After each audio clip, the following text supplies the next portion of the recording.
ஆணவ கொலை, இது ஆணவ கொலை.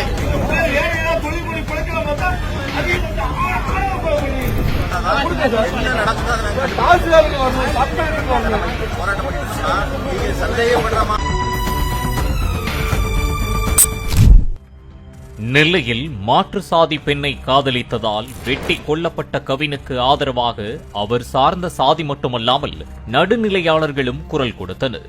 அருகே மீண்டும் ஒரு ஆணவ கொலை என்று விடுதலை சிறுத்தைகள் கட்சி, கம்யூனிஸ்ட் மற்றும் நாம் தமிழர் தோழர்கள் சாலையை மறித்து போராட்டத்தை முன்னெடுத்த நிலையில் போலீஸ் விசாரணையில் கொலையாளிகள் என்ன சாதி, கொலைக்கு இதுதான் காரணம் என்று தெரிய வந்த அடுத்த நிமிடம் சங்கத்தை கலைங்கடா என்பது போல அனைவரும் அங்கிருந்து கலைந்து சென்ற சம்பவம் அரங்கேறியிருக்கின்றது. பீட்டர் என்பவரின் மகன் பிரபுதாஸ் 27 வயது இளைஞரான இவர் தச்சு வேலைகளை ஒப்பந்தம் எடுத்து செய்து வந்தார். கடந்த 2 தினங்களுக்கு முன்பு தனது நண்பர் தமிழரசனுடன் மோட்டார் சைக்கிளில் வேலைக்கு சென்றவர் வீடு திரும்பவில்லை.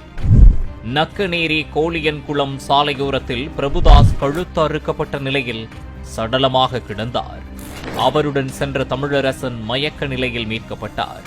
சம்பவம் குறித்து தகவல் அறிந்த ராதாபுரம் காவல்துறையினர் உடனடியாக சம்பவ இடத்திற்கு விரைந்து சென்றனர். மயக்க நிலையில் இருந்த தமிழரசனை மீட்டு சிகிச்சைக்காக மருத்துவமனைக்கு அனுப்பி வைத்தனர். உயிரிழந்த பிரபுதாஸின் உடல் பிரேத பரிசோதனைக்காக ராதாபுரம் அரசு மருத்துவமனைக்கு கொண்டு செல்லப்பட்டது.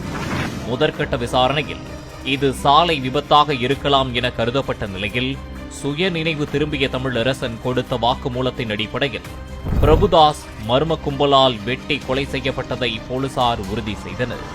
இதற்கிடையே தங்கள் சாதி இளைஞர் ஆணவ கொலை செய்யப்பட்டு விட்டதாக கூறி விடுதலை சிறுத்தை கட்சியினர் போலீசாரிடம் கடும் வாக்குவாதம் செய்தனர். சாலையை மறித்து போராட்டம் செய்தனர். சமூகத்தில் தாங்கள் முன்னேறிவிடக் கூடாது என்று திட்டமிட்டு கொலை செய்ததாக குற்றம் சாட்டினர். ஆணவ கொலையால் ஒரே மகனை இழந்து தவிக்கும் பிரபுதாஸின் தாய் தந்தைக்கு நியாயம் வேண்டும் என்று விடுதலை சிறுத்தைகள் கட்சியினருடன் மார்க்சிஸ்ட், கம்யூனிஸ்ட் மற்றும் நாம் தமிழர் கட்சியினர் காத்திருப்பு போராட்டம் நடத்தினர். பிரபுதாஸின் தாயும் தந்தையும் தங்களுக்கு மிகப்பெரிய அநீதி இழைக்கப்பட்டு விட்டதாக கண்ணீர் விட்டு கதறி எழுதனர். கூடங்குளத்தைச் சேர்ந்த வினோத், லிங்குசாமி, மகராஜன் மற்றும் திசையன் விளையைச் சேர்ந்த அருண்குமார் ஆகியோரை கைது செய்திருப்பதாக போலீசார் அறிவித்ததுமே அரசியல் கட்சியினரின் போராட்டம் அடங்கியது. காரணம், கைது செய்யப்பட்ட அனைவரும் பிரபுதாஸின் சாதியைச் சேர்ந்தவர்கள் என்கின்றது காவல்துறை தரப்பு. மேலும் பிரபுதாஸ் கொலைக்கான காரணம் குறித்து போலீசார் வெளியிட்ட அறிக்கை அங்கிருந்த அரசியல் கட்சியினரை சத்தமில்லாமல் கலைந்து செல்ல வைத்தது. கொல்லப்பட்ட இளைஞர் பிரபுதாஸ் கோயம்புத்தூரில் பணி செய்தபோது பெண் ஒருவருடன் தொடர்பில் இருந்ததாகவும் அவருடன் இருக்கும் படத்தை வைத்து மிரட்டியதால் அந்த பெண் உயிரை மாய்த்து கொண்டதாகவும் கூறப்படுகின்றது. இந்த நிலையில் பிரபுதாஸ் உள்ளூரில் வந்து தச்சு வேலைகளை ஒப்பந்தம் எடுத்து செய்து வந்தார். அவருக்கு ஒரு பெண்ணை திருமணம் செய்து வைக்க நிச்சயதார்த்தமும் நடந்தது.